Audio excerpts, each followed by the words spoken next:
All right, what's going on, you guys? I wanted to make this video. I've been getting a lot of questions about peons today, or I did get a lot of questions about peons today. And I just wanted to kind of address some of those questions that I've been getting about peons because of all the drama that was kind of recently going on surrounding them.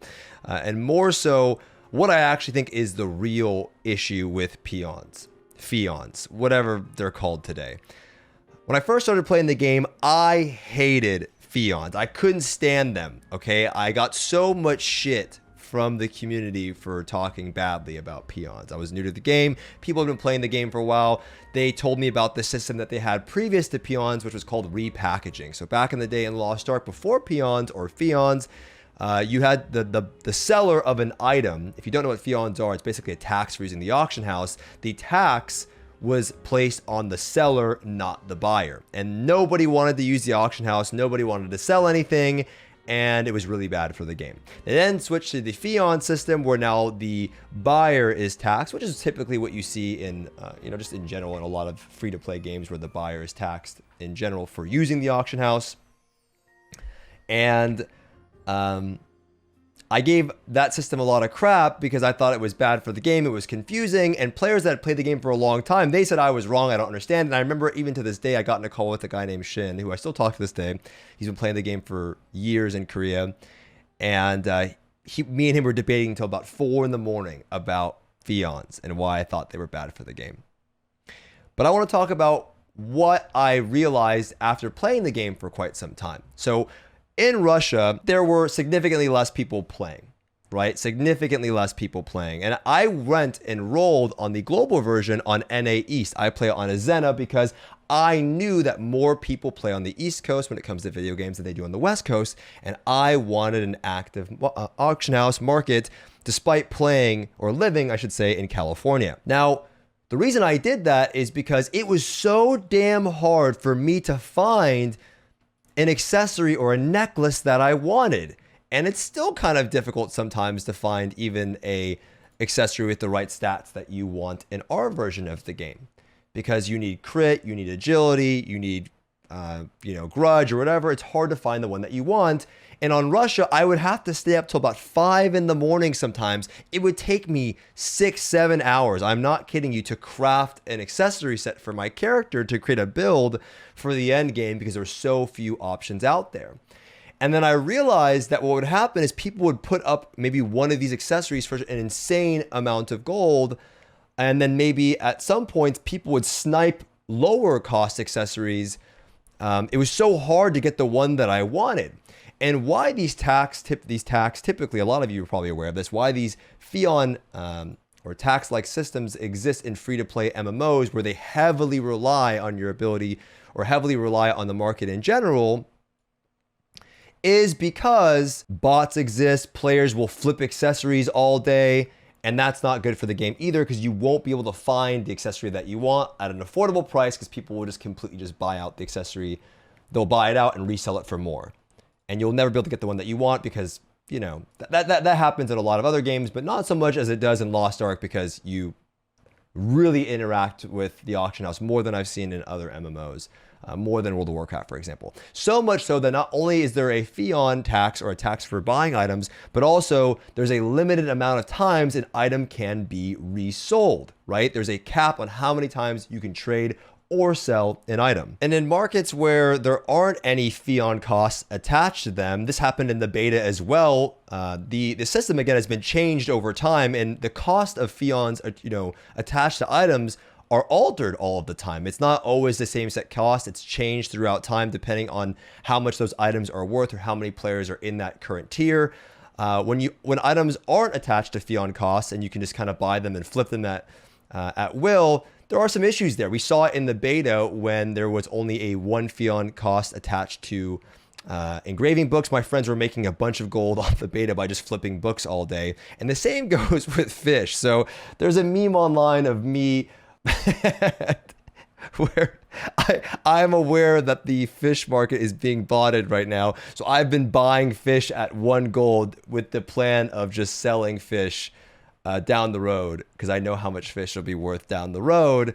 So I'm just buying it up as I know bots are currently fishing, and I know that at some point these bots are probably going to get addressed. Anyway, I'm not going to reveal all that to you, but here you go, right? So there's a lot of gold that can be made and a lot of things that can happen and a lot of flipping that can happen on certain items and accessories if there weren't Pheon costs attached to them, and it'd be very difficult for players to find the accessories that they need at a good cost if Pheons didn't exist. Now, with that being said, I also think that a lot of players don't realize, there's probably the question or the idea, well, how come you don't just add a gold tax? Why do I have to interact and buy Pheons from the cash shop?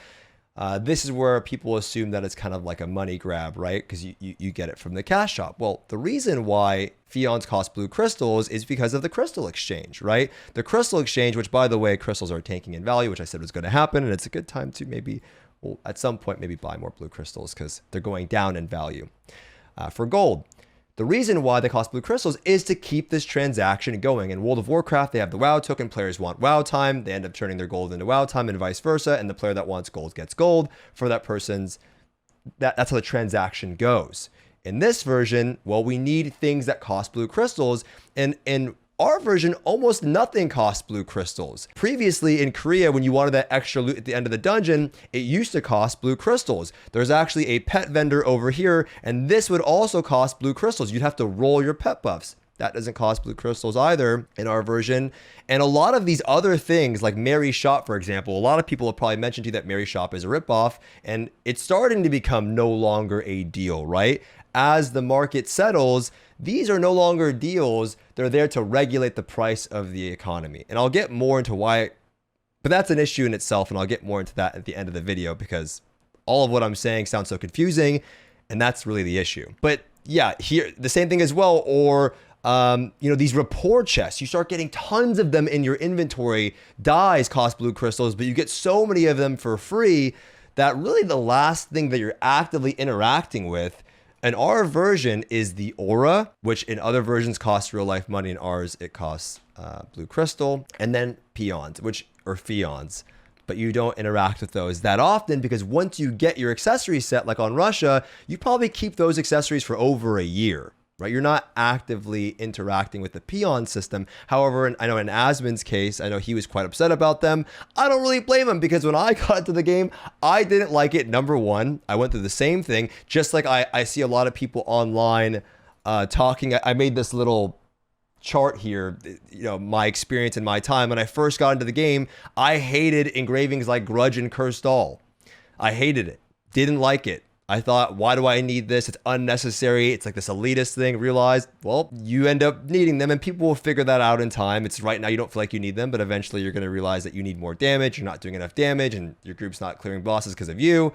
But this is the main issue here. When it comes to the idea, well, I don't care that this transaction needs to happen. It's a money grab. The truth is, and as I mentioned in my other videos, especially the one on how you should be spending your gold and how you can make a lot of gold and what you should be doing in selling your mats, that you should be saving for relic accessories, which I believe they're called relic accessories in our version.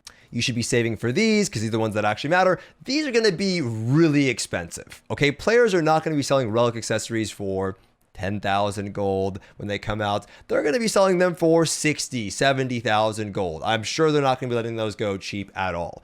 And when it comes to this tax that maybe is like 1,500 in a deflated economy per accessory, maybe it's a little bit less. What's really the money grab in a game where you can buy gold? Is it the 60, 70,000 accessory that's on the auction house? Or is it the 1,500 gold tax? The smart answer is probably both, right? But I think most people, I guess, could probably get that it's really the people are going to be more tempted to buy gold, to buy those accessories than to just pay this 1,500 gold tax on an item that costs 60,000 gold, right? It's there to create this need for blue crystals to keep that transaction going, because if there is no need for blue crystals, then the value of blue crystals will severely tank, and if they severely tank, then no one's going to want to do that transaction, and then we're going to have more G2G enjoyers running around with their 1490 gear, buying 1,000,000 gold for like $5 on G2G. That's really the need for that transaction. Do I think it's the best system? No. But what do I think is the real issue with Pheons is not that there's a tax in the buying a necklace, because you get the necklace and like I said, you're done with that necklace for a while. Like you're done with it. Once you get relic accessories, you're done for a long time. And on Argos, for example, in our version, we get guaranteed class engravings on our neck. Same with the Areha. You don't really even have to buy accessories at all.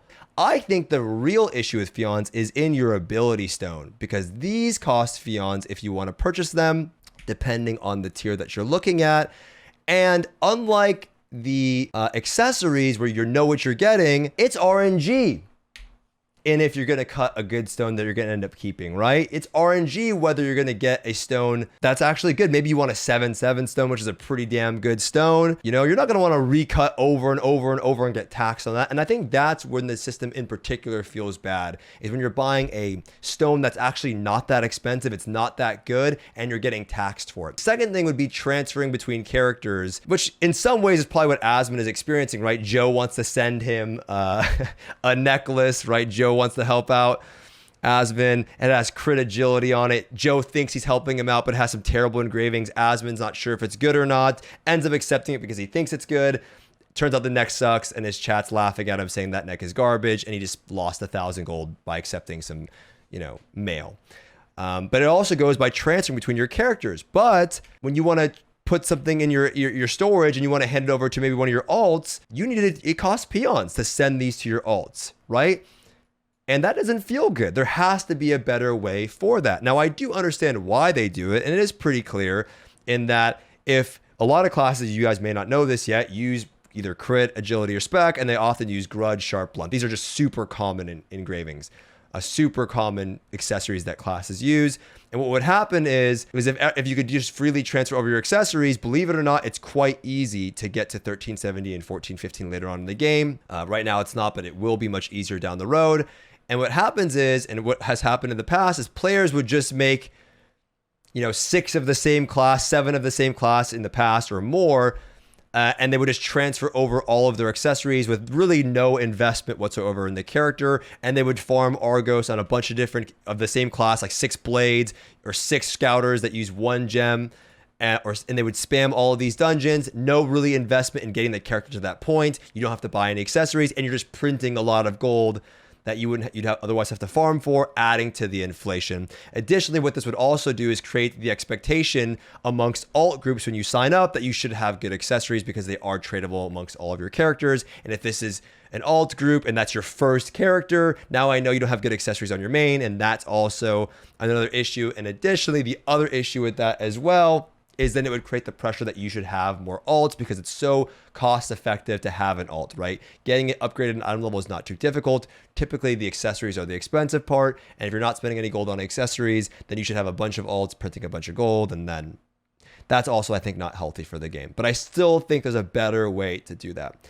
So I think the first issue, RNG with stones, something should be done better there. Transferring gear between characters, I think there should be something done better there. And finally, I think the main issue with all of this, and why I think this is a serious problem in Lost Ark, is that I have to explain all of this to you in the first place, right?